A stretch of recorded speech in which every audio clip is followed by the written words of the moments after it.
Dan ini ternyata berhasil ngunggulin kekuatan ekonomi aliansi negara G7.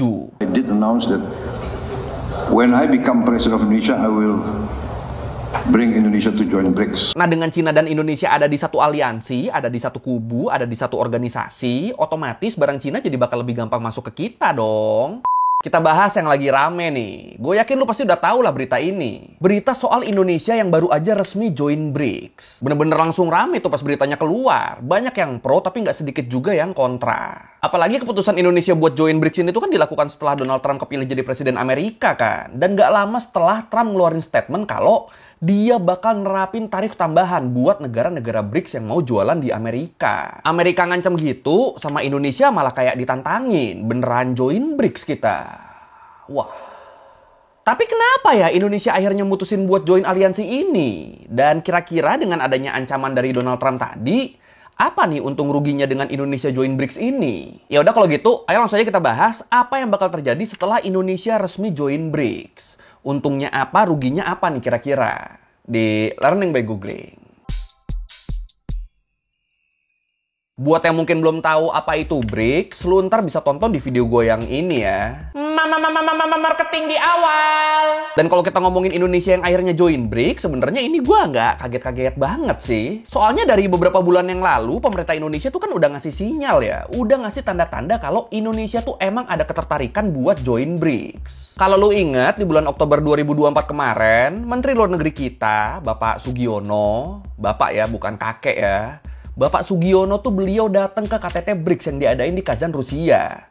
Dan di situ beliau nyampein langsung kalau Indonesia tuh tertarik buat join BRICS. Waktu itu bahkan sempat ada rumor yang bilang kalau Indonesia tuh udah masuk keanggotaan BRICS dan nama Indonesia udah dicetak di mata uang baru yang rencananya bakal dirilis sama negara-negara anggota BRICS. Ya walaupun akhirnya kabar ini tuh terbukti nggak bener ya, nggak ada tuh mata uang BRICS tuh sampai saat ini nggak ada. Itu tuh jatuhnya tuh mata uang fan-made yang dibikin sama salah satu peserta terus dikasih lihat ke Putin. Terus Putin megang uangnya sambil ketawa dan foto Putin yang megang uang inilah yang akhirnya dipelintir segala macem. Jadi berita-berita yang sempat beredar waktu itu yang bilang kalau ini nih adalah desain mata uang BRICS, ini nih nggak bener ya. Belum ada, desainnya tuh sampai sekarang belum ada, belum pernah dipublish. Tapi di luar hoax mata uang BRICS ini, dari statementnya Pak Menlu tadi tuh emang udah ngeliatin keinginan pemerintah Indonesia sekarang buat join sama BRICS. Kalau menurut pidato yang disampaikan sama Sugiono, sama Pak Menlu kita waktu hadir di KTT BRICS di Kazan itu, dia bilang Indonesia tuh tertarik gabung sama BRICS karena pengen ngedorong kepentingan negara-negara di bagian bumi selatan. Dan pengen ikut berkontribusi dalam memelihara ketertiban dunia.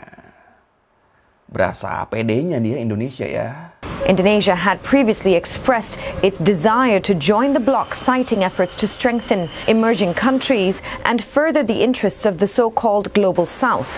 Dan di sini walaupun kedengarannya Indonesia tuh kayak yang ngebet banget, tapi sebenarnya Indonesia tuh udah ditawarin duluan loh buat join BRICS dari beberapa tahun sebelumnya. Kalau menurut Kompas, Indonesia tuh udah direkomendasikan buat join BRICS dari tahun 2023 atas usulan dari para menlu negara-negara anggota BRICS. Jadi waktu itu BRICS tuh emang lagi pengen ngegedein aliansi mereka. Mereka pengen nambah anggota. Dan salah satu negara yang diincar buat join ya Indonesia. Bahkan Presiden Indonesia waktu itu, Pak Jokowi, beliau tuh sampai diundang loh buat ikutan KTT BRICS di Afrika Selatan. Cuma waktu itu setelahnya pemerintah Indonesia tuh ngeluarin statement yang bilang kalau mereka belum tertarik. Ya masih nimbang-nimbang untung ruginya lah kalau kata Menlu saat itu, kata Bu Retno Marsudi. Nah terus kalau menurut CNBC, setelah pemilu, setelah Indonesia punya presiden dan kabinet yang baru tuh tawaran BRICS tadi dapat sambutan baik.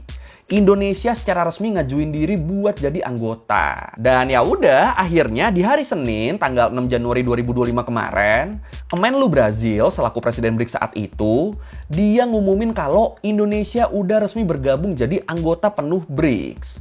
Setelah sebelumnya Indonesia tercatat sebagai mitranya BRICS. Dan dengan bergabungnya Indonesia, berarti saat ini BRICS ini udah punya 10 anggota penuh nih. Jadi selain 5 negara pendirinya, Brazil, Rusia, India, Cina, Afrika Selatan, di tahun 2024 ada 4 negara yang ikut join BRICS. Ada Uni Emirat Arab, Mesir, Iran, sama Ethiopia. Nah di 2025 yang join pertama Indonesia nih. Dan Indonesia, kita itu jadi negara Asia Tenggara pertama yang join BRICS.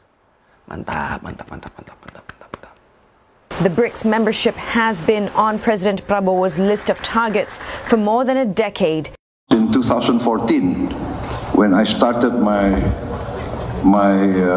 attempts at running for president of Indonesia, I did announce that when I become president of Indonesia, I will bring Indonesia to join BRICS. Nah, kalau menurut statement resmi dari Kementerian Luar Negeri Indonesia, keputusan buat join BRICS ini tuh merupakan langkah strategis buat ningkatin kolaborasi dan kerjasama dengan negara berkembang lainnya. Terus pemerintah juga nyebut kalau bergabungnya Indonesia dengan BRICS tuh bakal ngedorong kerjasama di bidang ketahanan pangan, teknologi, pembangunan berkelanjutan, dan penyelesaian tantangan global. Kayak misalnya krisis iklim. Terus selain itu, kalau menurut Ketua Dewan Nasional, Bapak Luhut Binsar Panjaitan, beliau bilang, keputusan Indonesia buat join BRICS tuh adalah bukti kalau Indonesia tuh punya kebebasan buat berteman dengan negara mana aja. Nggak harus terpaku, apalagi didikte sama satu negara. Iya. Oke, sekarang kita bahas kira-kira apa nih untung ruginya Indonesia dengan join BRICS. Apalagi kan salah satu faktor yang bikin berita Indonesia join BRICS tuh jadi rame soalnya banyak yang beranggapan kalau dengan masuknya Indonesia ke BRICS itu tuh cuma bakal ngasih dampak buruk buat perekonomian Indonesia. Soalnya kita jadi dimusuhin sama Trump. Banyak yang mikirnya gitu tuh. Tapi apa benar begitu? Dan setelah gue baca-baca ternyata ada kok potensi keuntungan dengan kita join jadi anggota BRICS. Nih, kalau menurut Opung Luhut tadi, beliau bilang keputusan Indonesia buat join BRICS tuh bisa banget ngebawa keuntungan buat Indonesia. Beliau nyebut dengan bergabungnya Indonesia ke BRICS, itu cakupan pasar Indonesia di luar negeri tuh malah jadi makin luas loh. Terus selain itu, kalau menurut Nailul Huda, Direktur Ekonomi Selios, Center of Economic and Law Studies, dia bilang bergabungnya Indonesia dengan BRICS tuh bisa ngasih potensi besar buat Indonesia. Soalnya saat ini keanggotaan BRICS tuh mencakup negara Timur Tengah juga kan. Nah, keberadaan negara Timur Tengah di situ tuh sejalan dengan niat ekspansi Indonesia yang emang pengen menyasar pasar kawasan tersebut. Jadi emang udah ngincar Timur Tengah nih Indonesia nih. Makanya diyakini dengan kita join BRICS, pasar yang diincar tuh bakal lebih gampang tuh didapetinnya tuh.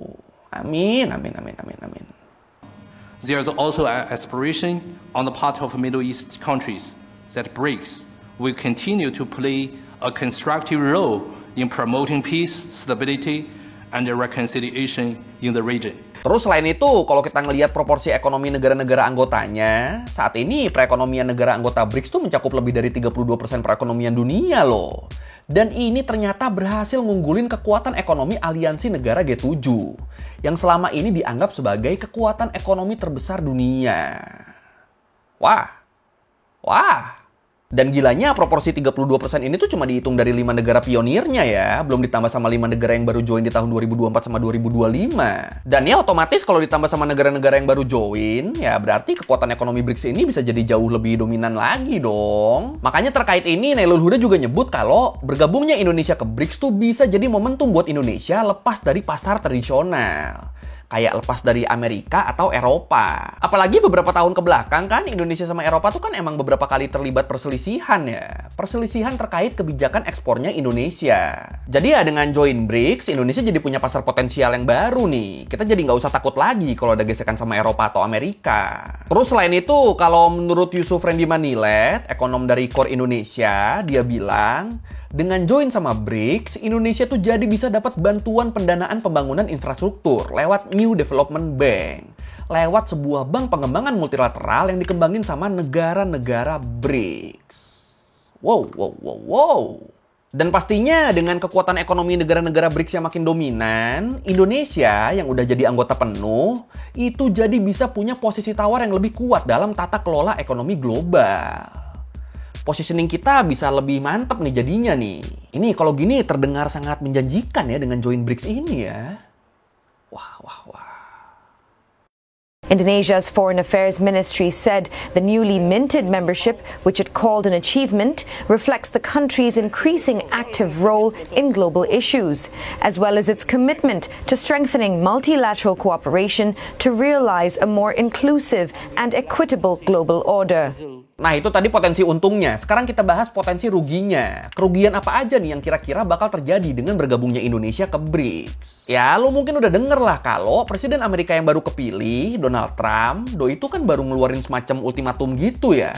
Trump ngancem bakal nerapin tarif yang sangat tinggi buat barang-barang impor dari negara-negara anggota BRICS. Kalau rencana pembuatan mata uang BRICS beneran direalisasikan. Ya kalau menurut gua sih dia takut ya. Kalau sampai ada mata uang BRICS kan pasti nilai dolar kan bakal turun kan. Nah dia tuh nggak mau kayak gitu tuh. Makanya dia jadi ngancem. Dia jadi ngeluarin ultimatum. Dan ya selain itu kita semua tahu lah. Trump tuh kan emang sensi banget ya sama BRICS ya. Khususnya sama Cina.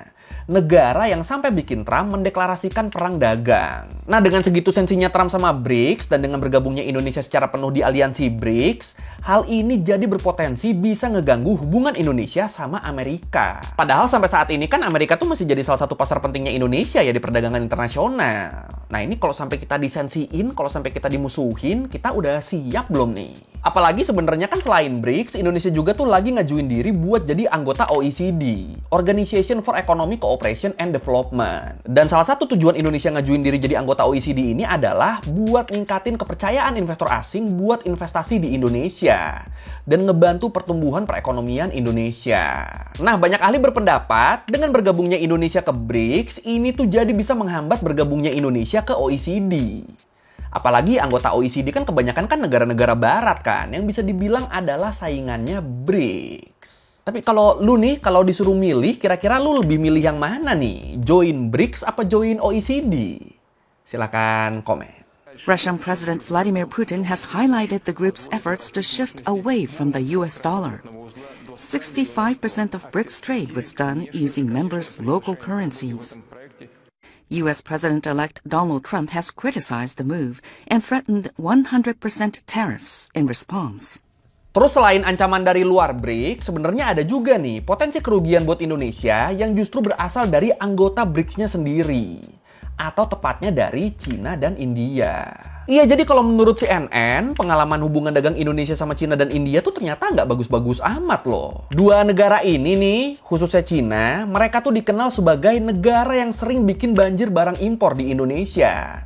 Yang berujung ke rusaknya harga pasar dalam negeri. Nah, dengan Cina dan Indonesia ada di satu aliansi, ada di satu kubu, ada di satu organisasi, otomatis barang Cina jadi bakal lebih gampang masuk ke kita dong. Nah, ini ditakutkan bakal lebih ngerusak pasar dalam negeri kita nih kalau dibiarin gitu aja. Cuma terus terkait ini, para ahli sepakat kalau untung dan rugi bergabungnya Indonesia ke BRICS tuh lagi-lagi tergantung sama pemerintahnya. Semua potensi keuntungan tadi itu bakal jadi cuma sekedar potensi kalau pemerintah kita nggak bisa bikin kebijakan ekonomi yang tepat. Jadi mau kita deketnya sama Cina, mau kita deketnya sama Amerika, kalau kita nggak bisa memaksimalkan kerjasamanya, ya kita nggak bakal dapat untung apa-apa endingnya. Dan begitu juga dengan resikonya. Jadi walaupun ada banyak resiko, tapi kalau pemerintah kita tuh bisa menekan resikonya lewat kebijakan yang tepat, bisa tetap ngebangun relasi yang baik sama negara-negara pesaing BRICS, ya resiko-resiko tadi tuh ya cuma akan jadi resiko aja, nggak akan jadi kerugian yang nyata. Tapi balik lagi, kalau pemerintahnya mampu. Ya mampu, pasti mampu. Yakin saya, yakin. Dan terakhir, bergabungnya Indonesia jadi anggota BRICS tuh kemungkinan bisa berpengaruh ke situasi politik global loh. Ya kayak yang gue bilang tadi, dengan masuknya Indonesia, saat ini kan kekuatan ekonomi anggota BRICS tuh bisa dibilang jadi yang terbesar di dunia kan. Ditambah lagi dengan konflik yang lagi melanda Eropa, khususnya konflik di Ukraina. Nah itu tuh bener-bener ngasih pukulan yang hebat tuh buat perekonomian Eropa. Ngasih pukulan telak buat pihak barat. Makanya kalau menurut DW, konflik yang lagi terjadi di dunia belakangan ini tuh itu mulai ngebikin banyak negara mengalihkan perhatian mereka dari barat. Mereka mulai ngelirik potensi kekuatan baru. Yang dalam hal ini ya berarti BRICS nih.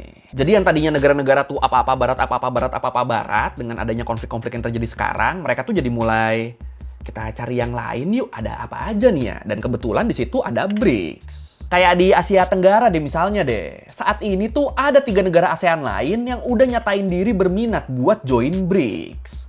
Ada Thailand, Vietnam, sama Malaysia. Nah ini kan 3 negara yang ekonominya nggak main-main ya di ASEAN ya. Jadi kebayang dong kalau mereka beneran join, makin ketar-ketir itu Trump tuh.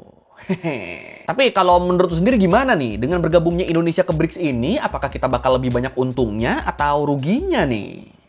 Silakan komen.